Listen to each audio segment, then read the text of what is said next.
Well, hello, this is Jeff Gaudiosi, and you're on misplacedstraws.com where music comes to life. And my guest today has been on here a few times before. You know him best from his time with Spock's Beard and Big Big Train and Mr. Big and a host of other bands that don't even include the word big in their name.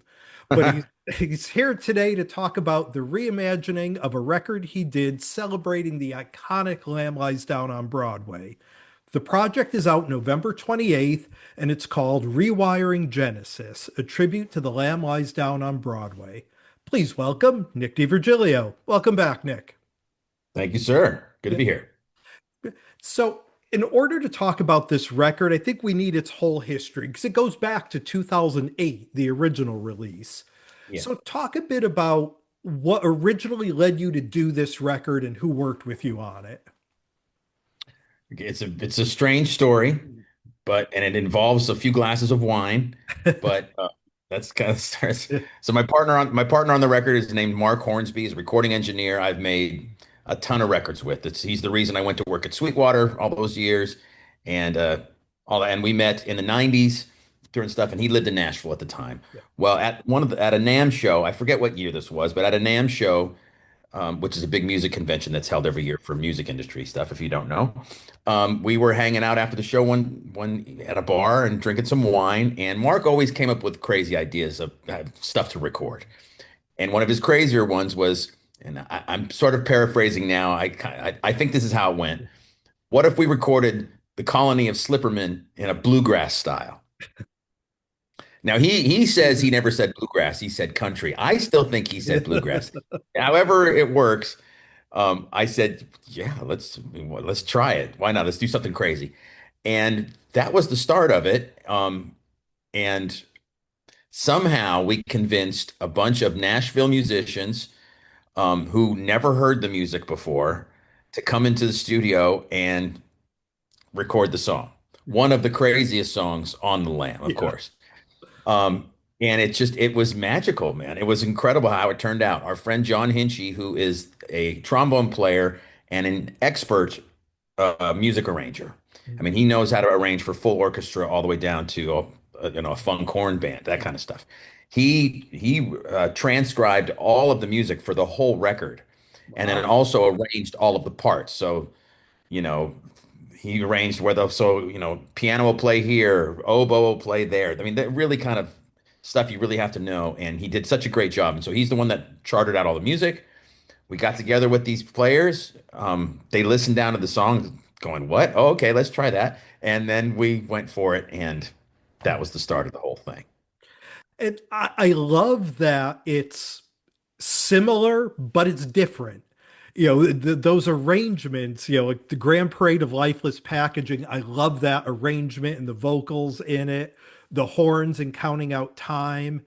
And I mean, I've always approached it as, music is a living, breathing art. And as long as you're respectful to your source material, you don't have to be a slave to it. And I think these arrangements prove that. Right.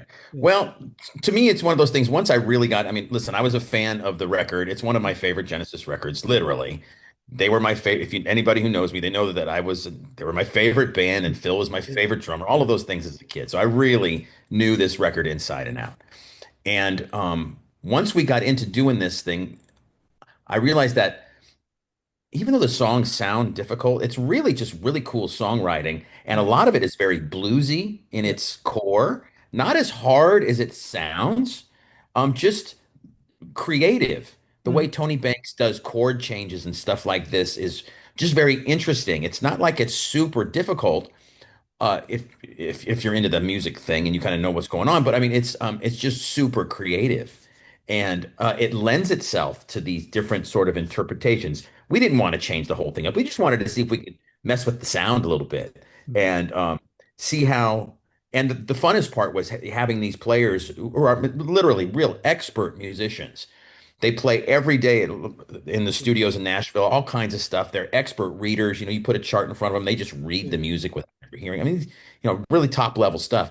To see how they played this stuff without not knowing what it was kind of the best part about it because it brought the music to life. It gave it sort of this freshness, And it was really cool to see the reaction on these people's faces once they heard it back going, not, they had no idea what this was before. So it just kind of was like a little perfect storm sort of thing, Yeah. how it all came together. Yeah. And now for this re-release of it on the 28th of November, I assume kind of the 50th anniversary is sort of the catalyst Yeah. for looking back at it. Yeah. It's the year of the Lamb, of Yeah. course, right? There's so much stuff. Dave Kersner put out Yeah. a record. Yeah.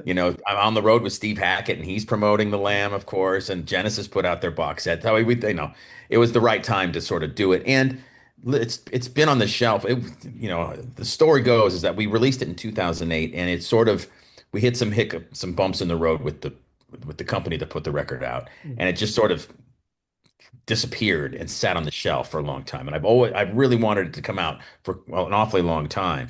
And the anniversary was sort of the impetus to kick Mark back in the butt a little bit to say, listen, I know it's going to take some time, but let's do something. This is the perfect time to put it out if we're ever going to do it again. And the little side record label that my band Big Big Train, Greg Spotton and my manager Nick Mm. have, they said they would release it. So we had a home Yeah. for it too. So it just sort of worked, and it was the right time to do it. And you mentioned Steve Hackett. You actually got Steve to record a little bit for this version of the record. Yeah. How cool is that? Yeah. Steve, will you play on a tribute record of your own record? Yeah. Sure. That kind of thing. So he's super gracious. He's a very nice guy. He's super sweet and just a really excellent musician. He's a lot of fun to play with. And he said yes. I would have totally understood if he didn't feel Yeah. comfortable playing on a tribute record. I mean, I would have totally gotten that. But he said yeah. And so we got him on Fly on a Windshield with one of the iconic guitars Yeah. song on the record. And he also did the rhythm guitar for Broadway Melody. So it was like it's really cool to have him because he's one of the originators, I mean, of Yeah. the whole thing. So it's amazing. And you mentioned Phil being one of your favorite drummers, and I don't think that he ever gets the respect he deserves as a drummer because everyone knows, Phil Collins, the solo artist.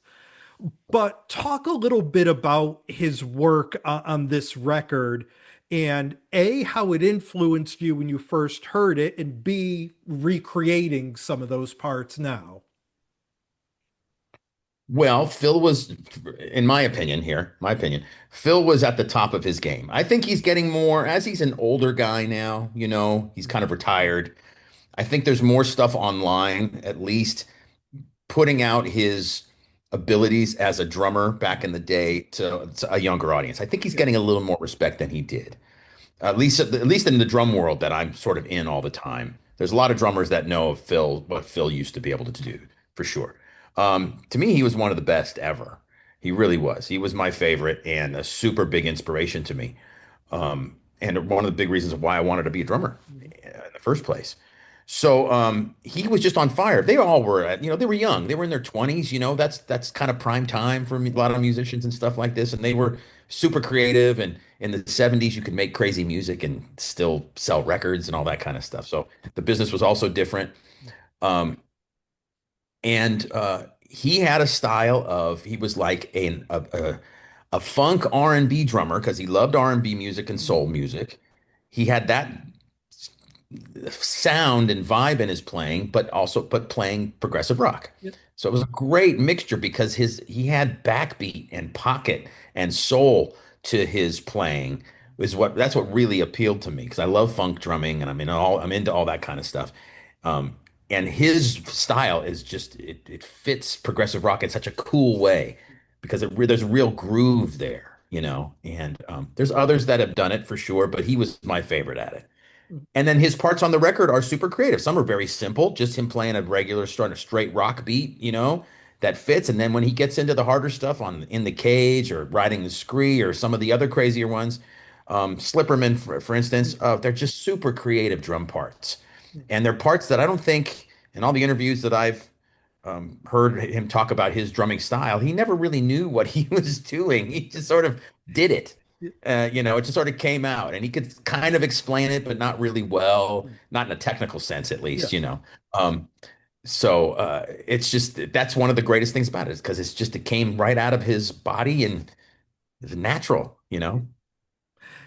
We talked about This Is the Year of the Lamb. There's been a couple of records, and mentioned Steve Hackett's on the road playing his selections from it. The official release. What records are always celebrated when they hit these milestones, but I've Yeah. never really seen anything like this.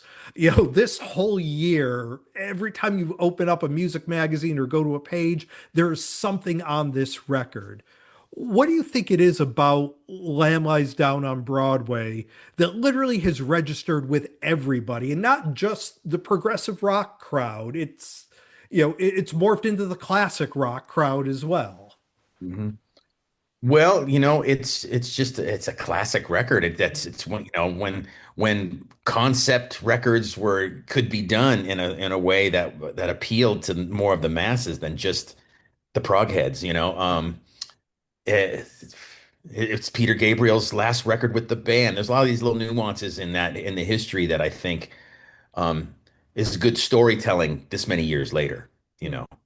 Um, And with the internet and stuff around now, it's really easy to kind of spread the word into a wider audience, just the way with the lay of the land that the internet is. Um, so I think it's cool that it's getting some more attention uh, for this anniversary. Do you have a favorite, not necessarily a favorite song, but a favorite part to play or a part of that record where, when you're doing a sound check, you'll always go into just, something you really get into on it the most? Well, yeah, there's quite a bit actually. If in well with the Steve Hackett tour that I'm on, he's not playing any of the real hard songs. He's playing, but like there's, you know, hitting that first note of Fly on a Windshield after the vocal ends, uh, on the freeway, boom, and the band comes in. That is so powerful every night. It's slow and dirgy, but just it's real rock and roll. It's killer. It's really good. Um, Getting into the harder parts, uh, Slipperman is so much fun to play. I redid the drum track for writing the scree on this new version because I never really liked the way I did it the first time, and I don't know why, and it didn't fix it then, but I just couldn't get back. I don't know why, but I always wanted to redo it, and so this was a good time, and so I went back to the original. I studied Phil's part much closer on the redo of the drum part, and I think it works a lot better. Because it's one of those things. If you want to talk technical Phil Collins drumming, it's sort of like the way he played drums in on the song Apocalypse in 9/8, where we're going deep into the Genesis rabbit hole here. But he's one of those hard songs where he's not playing with it's not typical bass and drums stuff. He's playing with the keyboard, he's playing with the different rhythms that the other instruments are doing. It's totally not typical. And his grooves are very weird. But if once you get into them, they're not. It's like once you study it and you kind of hear the nuances, and you go, man, that's how'd you think of that stuff? And so that's a really cool one too. Back in New York City is always a lot of fun to play because it's so heavy. Yeah. Um, there's a lot. That's what makes the record so much fun because there's so much great things on it, on the original to take from. We mentioned some of your other projects. Big Big Train had a huge year with the likes of us, and then the live record this year. You guys Mhm. finally got to play some US shows. What's the next year or so looking like for that band? Big stuff, big Yeah. things. Got a new record coming out next year. Mm. I can't. I don't think I can say anything about anything yet, or my manager Nick will flog me. So, but I think everybody's gonna. If you like Big Big Train, and hopefully we get some new fans too, I think it's gonna be one of the best things we've ever done. We're super excited about the next record. The band has really gelled and come together with Alberto and Claire and Ricard and Oscar and Greg. I mean, it's just and Paul, our trumpet player. It's just there's something really special in that lineup right now. Not that the other stuff wasn't special. It totally was. I'm not saying that at all. But where we've come to as a group, we're very excited about. So the new record will come out next year, and we're playing on the Cruise to the Edge again, and then we're going to tour about this time next year. So we're taking a little time off of touring for a couple of reasons to have a little space from what we just did, to put some money back in the bank because gosh darn it, touring is so freaking expensive. And and uh and that's it. And then we'll kind of go off from there. But the new record we're super excited about.